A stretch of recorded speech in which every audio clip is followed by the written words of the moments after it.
The hero of Super Bowl 49, Malcom Butler, he signed his tender with New England. So how does that figure into the big picture? Hannah, once he signs that tender, that enables trade talks to occur. The Patriots are not allowed to discuss a trade with another team until he signs that tender.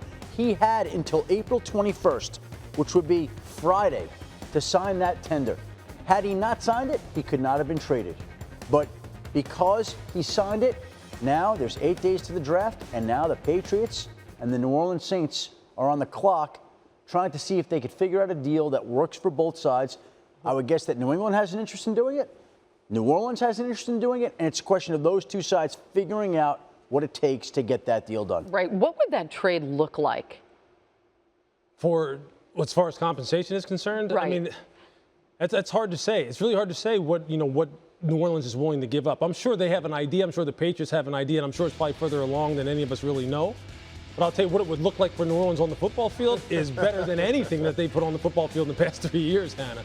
I mean, they've been decimated at cornerback in particular last year.